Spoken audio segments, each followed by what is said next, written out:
Obviously, this was a disappointing election, I think, for anyone who's a secularist. There's, a lot of very religious people who have been elected in office by representing the party or represented by the party that kind of attaches itself to fundamentalist Christianity here in the United States.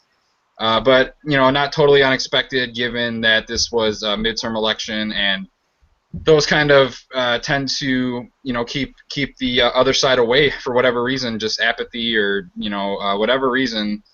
Definitely, churches can get their people out to vote, and we all know that, especially in the South and the Bible Belt, definitely churches and religious folks tend to side with the Republican Party. Certainly, that's not the case all the time, but I think overwhelmingly so. And in fact, there was at least a couple cases where I saw come across the news. I know the Friendly Atheist had mentioned one of them, where churches were basically telling people who to vote for.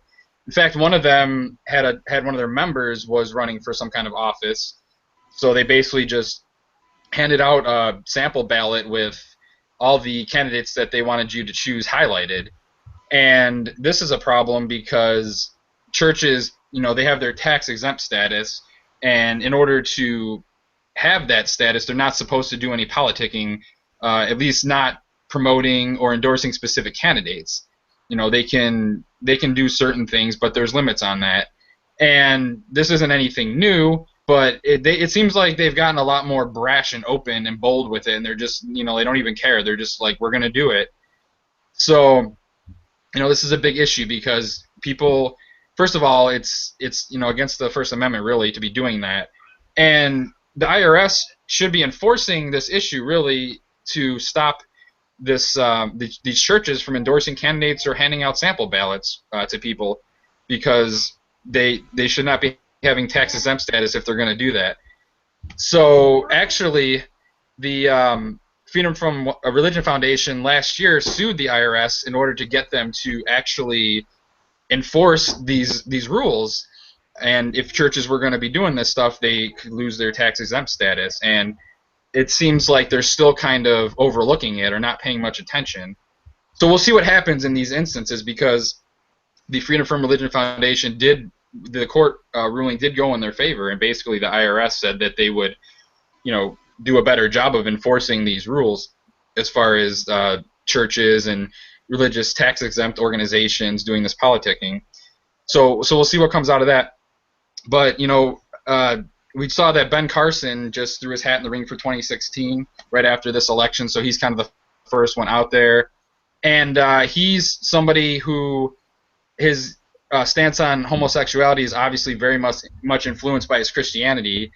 He has called homosexuals, like pedophiles. He has said that homosexuality is some grand agenda conspiracy to divide the American people and to create a new world order and things of that nature. So it's just amazing that somebody like that can legitimately be a candidate for the highest office in this country, having opinions like that are rooted specifically in religion. There's really no non-religious opposition to homosexuality or having marriage equality or anything of that nature. And to have somebody just out in the open, blatantly just giving those positions, and people are just like, oh yeah, you're right, we'll vote for you. It's just crazy.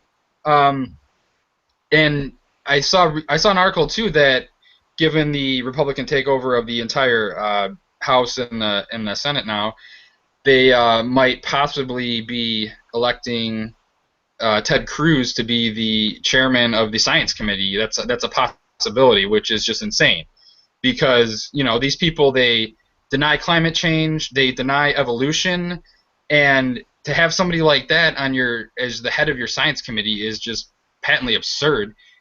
That it would be like having Bernie Madoff being the chair of your Budgetary Committee or something. It's just insanity. And these people have no problem with it. They think it's the greatest thing. So, it all kind of ties into, for me. I did a video on this a while back called Skepticism in a World Conditioned Against It. And basically, I just discussed about how when people are raised with religion and believing in these fantasies and these myths and accepting them as actually being true and not bother questioning them, that they basically not only have a lack of skepticism in general, and as it extends out to other areas, but they also tend to be skeptical in the wrong areas. So they tend to accept things that aren't true and then be skeptical of things that are true.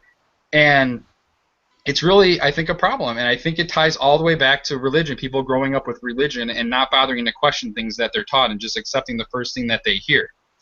And I think that has a really negative influence on our culture, and I think that shows up when we have elections. As you can see in this last election, it seems like we're making progress, but it's still a tough battle, and we really need secularists to get out there and vote and be open. And, I'm not saying that all secularists or all atheists are voting Democrat or anything like that by any means, but I'm just saying if secularity is something that's important to you and keeping religion and state separate is important to you, then I don't see how you can be aligning with the current Republican Party given their stance and their platform on many issues.